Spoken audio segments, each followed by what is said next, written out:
Welcome to Rollbar SDK Solutions. In this video, we will introduce the new Rollbar for React library. The new Rollbar for React SDK is designed to bring very React-centric features for integrating Rollbar into your React apps with a declarative API, supporting the latest React API capabilities, and the flexibility to customize Rollbar in a React-oriented way. We start with a new way to initialize Rollbar using the provider component.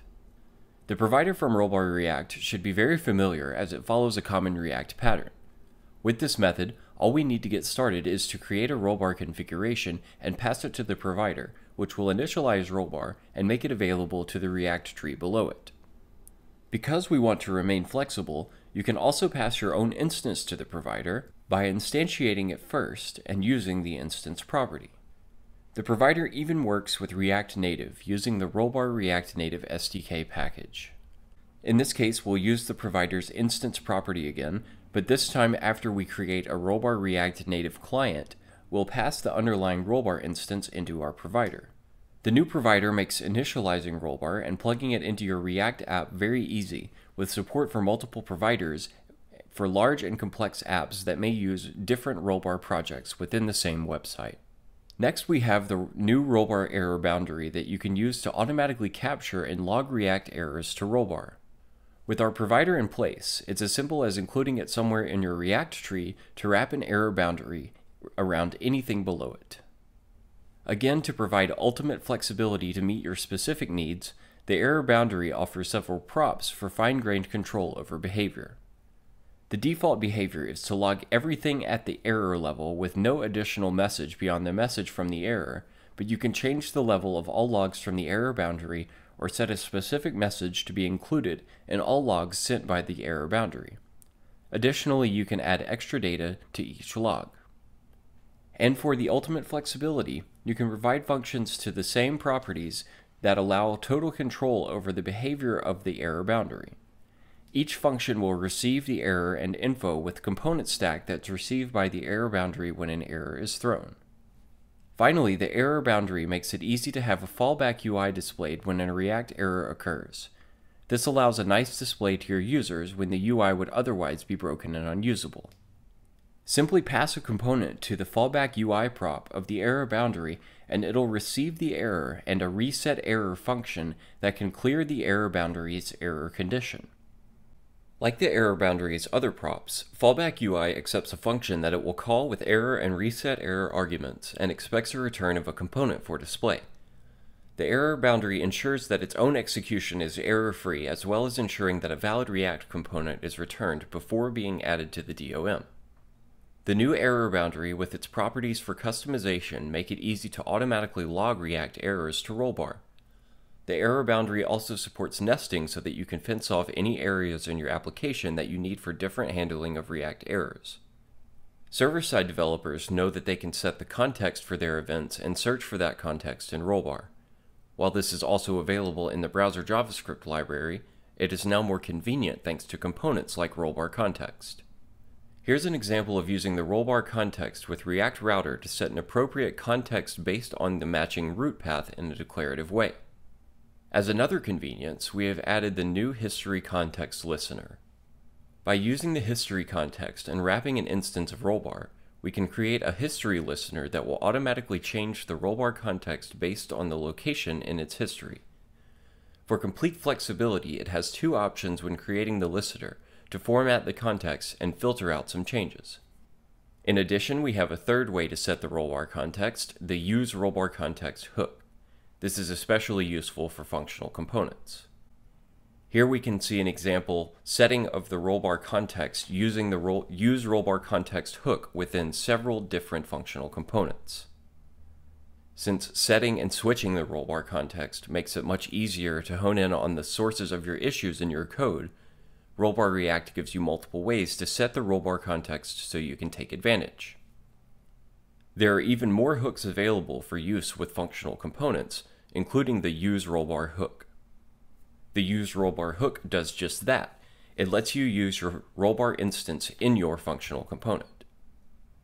In Rollbar, it's important to know which of your users are being affected by an item, so we have a convenience hook called useRollbarPerson to make that identification easy. Simply call the useRollbar person with an object that has keys you want to track for identifying the person, and it will be set in your Rollbar configuration for all subsequent logs and messages. And finally, we want to make it even easier to capture telemetry events in your functional components by using the useRollbarCaptureEvent hook. While Rollbar already automatically captures a lot of telemetry events like all XHR call requests, you can add additional telemetry to your app to provide more context to each item. And rest assured, it won't fire on every render, only when there is a change to the data associated with the event. With more conveniences to use Rollbar in your functional components with the new Rollbar hooks, we want you to take advantage of all the rich capabilities Rollbar provides. Alright, so now that we've introduced this new SDK, let's go ahead and verify that it actually works.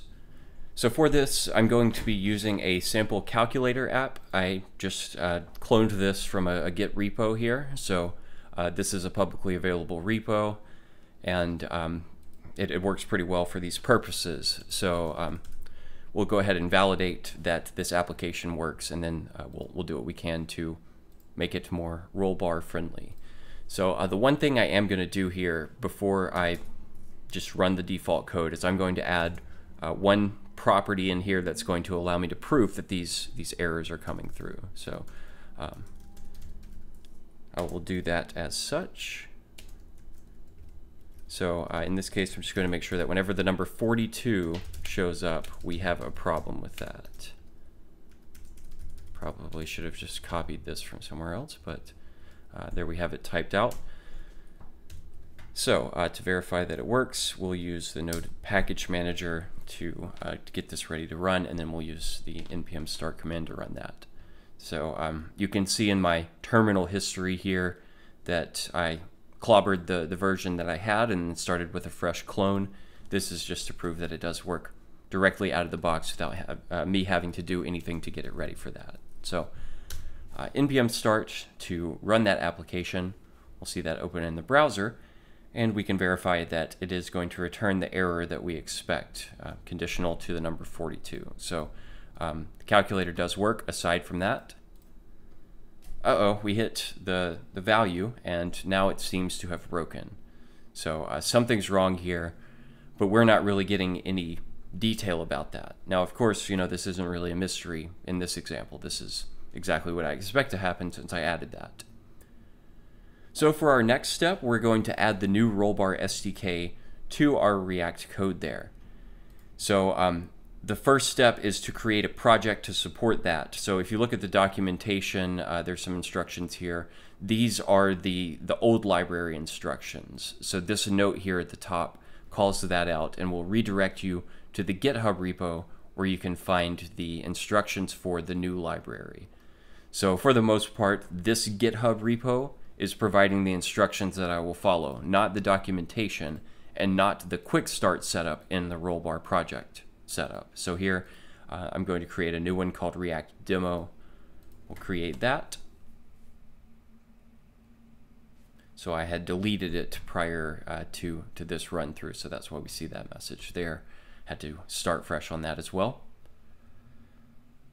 And so then in order to get the React.js flavor, I'll choose that from the front end options. And this is where it's going to provide the setup instructions that it believes are correct for this. And these instructions, this is currently still pointed to the old library. So this is not the new declarative friendly way that we expect to do it. So from here, you deviate away from these instructions over to the GitHub repo if you want the new library. All right, the value that I am going to need from this is the access token that is unique to this newly created project. So we can just sort of borrow that from these instructions as we go through it. All right, and I verified the instruction path that I'm going to need to take here, but it's pretty cut and dry. It's pretty boilerplate from what we have. So first of all, I need to add the Rolber React library to my code base. So Command-C to stop that from running, or Control-C rather. And then I will run this command to get this new library added to my code. So while that's going through, got the new library added there. And I can verify that here in the package.json file. There are 3 files that will change for this installation, 3 that I have to change in order to get this to work. So one of the ways to install the React library to this app is to add this line manually and then run the vanilla install command. So instead we've explicitly pointed it to this library and it was added to the dependencies. So now it is a part of the code that we can access. So the other commands that we add in here will have the correct references there. All right, so for app.js, I'm actually going to take out this error because it's going to be moved into the display.js file. So this, for proof of concept, we'll see how it gets added back as part of the props. So what I do need to add here, we have an import statement that we need for this file. So import provider from the Rolber React library there. And then I'm just going to copy in this next line. It's a little much to type there. So this is our Rollbar setup. We're going to add this here in the app.js. And this is where I need that access token. So here in this example, it's being referenced as an environment variable. And that's what we would typically recommend. But for the purposes of this demo, I'm just going to be explicitly using this token value. So there's that. Now I need to wrap it in double quotes. All right, so now we have this config set up in the app.js file. So I'll save that. Oops, almost hit Control W. Don't want to do that. So we've got this one up to date. And now we're going to need to make some changes to the display file. Well, actually, I did forget one thing for the app.js. I need to modify the provider in here. So inside of this render statement, I'm going to be adding this new provider that has the rollbar config with that. So there's that. Now this file should be ready to go. And so for display.js, just a couple of quick things to do. We have to import the error boundary from that library. So not the provider, but another type of import there. And then we're going to add all of the conditional error logic to our render method in here. So inside of this render method, first we're assigning the Fallback UI that conforms with the new components we introduced in the slide deck. So this is going to be our fallback for when those errors do occur. The display error, this walking through where to find those. And then down below that, this is where we introduce the prop that's going to be used here. So the props that will help with this calculator. And again, we see the value of the 42. This is where we get the demo error to come through now. So we've just moved that from app.js over to this display.js. All right, so at this point, I believe my files are up to date. The moment of truth will tell us in a second. So get it up to date. Make sure that it's compiled correctly, so running the install command, and then we'll use npm start again to get that calculator running.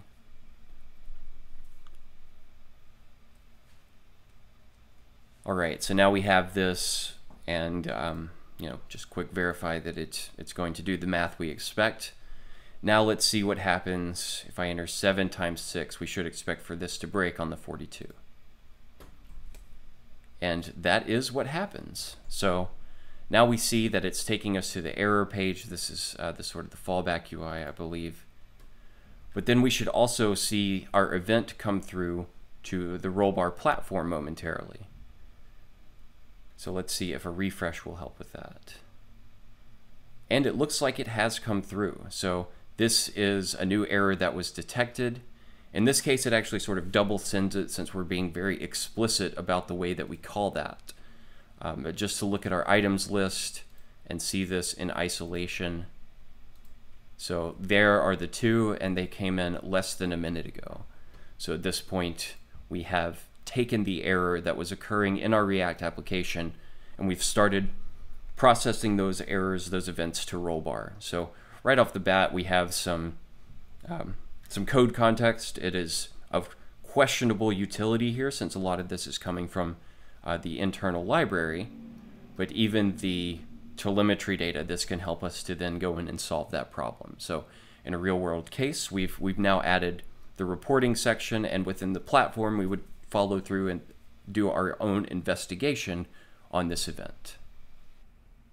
So in conclusion, we have now introduced the new Rollbar for React library and shown how it can improve applications by using the provider, ErrorBoundary, and RollbarContext components.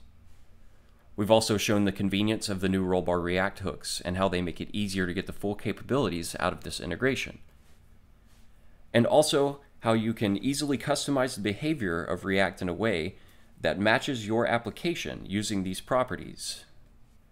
So one last time, just to show the Git repository where this code can be found.